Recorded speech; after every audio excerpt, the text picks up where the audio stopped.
hope you had a great break, some nice time off from everything the last few weeks. I got all of your videos and your theory. Everything looks great. So we're just gonna go through everything here.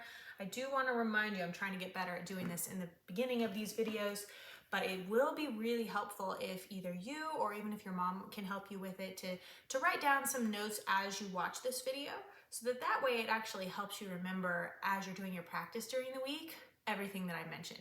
You don't have to keep going back and watching certain parts of the video over again if you forget or if you need to double check something.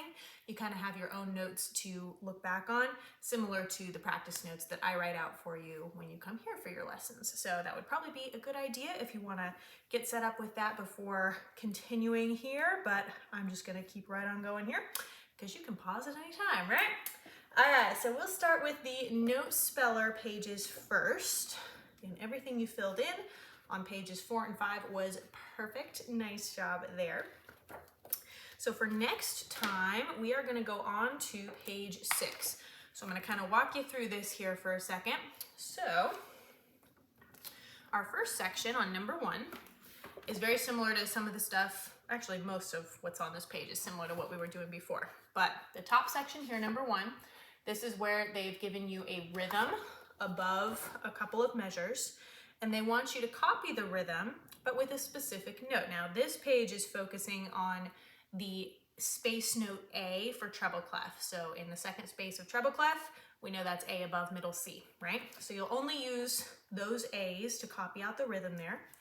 On number 2, each of those measures, or not just single measures actually, some of them are 2 measures, but each one of those examples should spell out a word. You're just going to name the notes, and then you can double check it by making sure it actually spells a real word, right? Okay, so that gives us some note naming practice there. Number 3, you're not only going to name the notes, but you're going to let me know if they are skipping up or skipping down. Very familiar from our last assignment. And then on number 4, you're going to name the notes again, and then you're going to tell me if they're stepping up or stepping down, okay? So some of the concepts are the same as what we worked on before. We've got a new note in the mix here on some of these examples, and we're just getting some extra practice with all of our note naming, all right?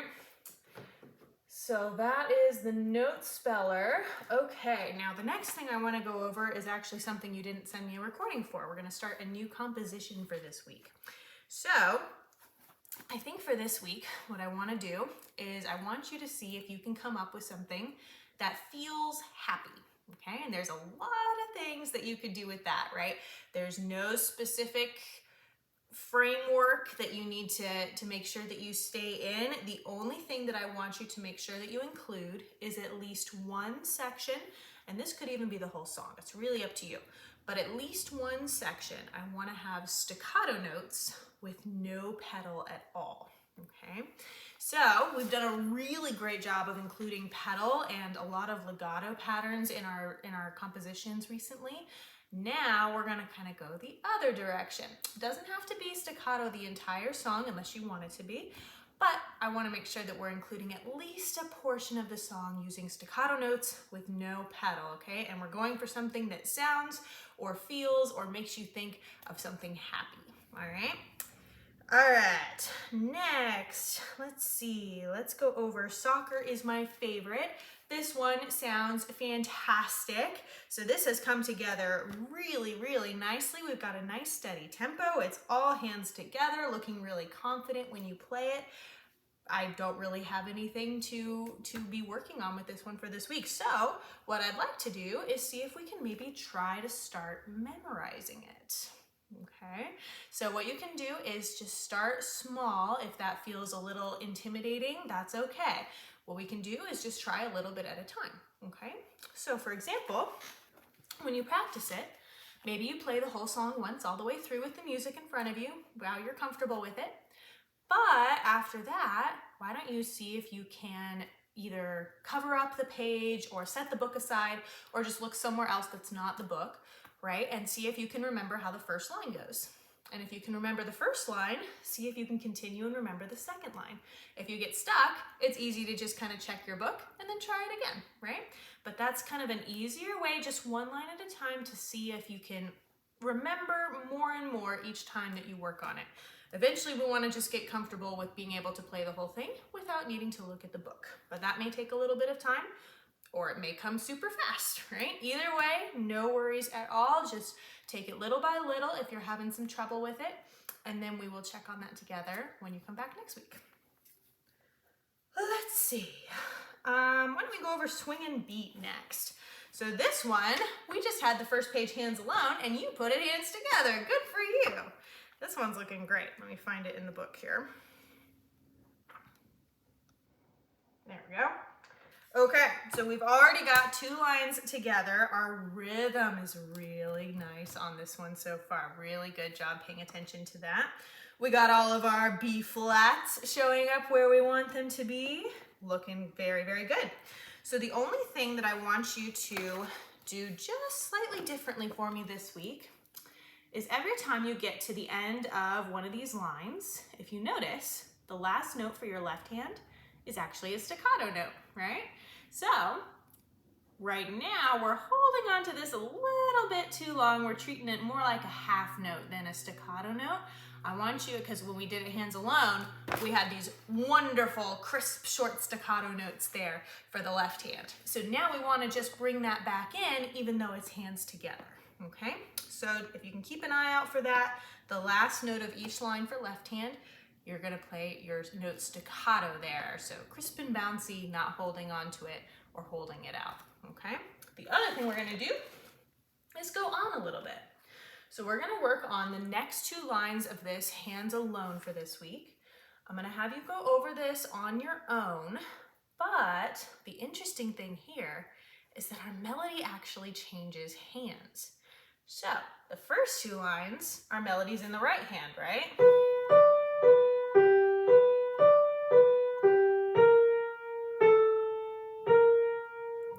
Okay, that's what the right hand plays. Definitely sounds like the melody, huh? Well, for the next 2 lines, the left hand gets to take over the melody. And you can already even see that if you just look at the page. Your right hand now mostly has some chords, and your left hand has all these single notes going on, right? So now the left hand will have the melody.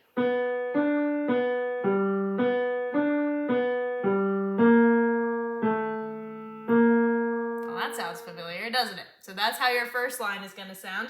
I don't think you'll have too much trouble with the reading as long as you're expecting to hear that same melody again that our right hand played on the first page. Meanwhile, your right hand now has some chords to keep track of. So we just want to make sure that we're paying attention to our steps and our skips, and that we have some sharp signs that are going to show up for right hand here. So you want to make sure that you're not forgetting to include those as you are playing through it, okay? So give it a try. We're not going to do the whole second page yet. We'll just go on those 2 lines, and you can keep it hands alone. You can keep it hands alone all week if that's what you'd like to do. At least keep it hands alone until you're comfortable with each hand. And then if you want to try putting it together, you can, or you can wait until I see you next week, and then we can do that together while you're here, okay? Let's see, G minor pentascale, perfect. We're basically a pentascale master at this point, right? So what we're gonna do for next time is work on our G minor blocked and broken triads. Now for these, all you need to remember are the 3 notes that give you a G minor chord, right? Or the 3 notes you play at the end of your G minor pentascale. So that should be G, B flat, and D, as in dog. Okay, so if you have G, B flat, and D, again, I think we're a blocked and broken triad master by now as well. I don't think you'll have any trouble with going through that on your own this week, but we'll practice blocked and broken triads for G minor, and then I will hear those when you come back on Friday next time. Next time, we're also going to start a new song in the Chinese Water Lilies book. I forget what it's called. Oh, Just Imagine. Okay, so you want to make sure you have that one with you. You're really good at bringing all your stuff, so I don't think there's going to be a problem there, but we'll start a new piece in there together when you come next week as well. So that's kind of a lot of new stuff for today, but I think you'll do wonderful with it this week. The only other thing I want to remind you about is to make sure that when you're doing your practice, we're getting in the habit of reviewing something older. Now that can be anything you want. You can use your review list to help you come up with ideas. If you are sitting there going, I don't remember what my old songs are. Sometimes it's harder to think of them when you're trying to think of them, right? Or if there's something like, for example, Chinese Water Lilies that we've been working on a lot recently that you just performed, that would be something that you could go to. It doesn't really matter what the song is. You can choose whatever you most want to play any particular day. So you may have an entire week where you're just really loving Chinese Water Lilies and you want to play that as your review piece every single day that you practice. Totally fine. Or there may be a week where you're getting tired of that one and you decide you want to do Spooks instead. Or maybe you want to do something even older and you do My Secret Place from our recital book from a while ago. You know, there's no real rules with that. The point is just that we're taking time to review something older that we're not still working on from week to week in our lessons, okay? That can also happen at the beginning of your practice or at the end of your practice. Excuse me. It doesn't really matter which one you do. Everybody kind of has a different personal preference. If you like the idea of kind of easing into your practice with something that's older and kind of easy and familiar before you work on some of our newer stuff, that is what some people prefer. And if you decide you want to do the harder work first and get that out of the way and then kind of wind down with something older, that's totally fine too. So we just want to make sure that we're including that in your practice regularly, and we're probably going to try and start doing that a little bit in our lesson time too, because then another benefit is when we're getting ready for workshops, if we have a piece that we're working on that's not quite ready yet, it's really easy to pull out an older one, right? Because we've already kind of been reviewing it a little bit. All right, I think that is everything. Nice job once again. Have a great rest of your week, and I will see you next time.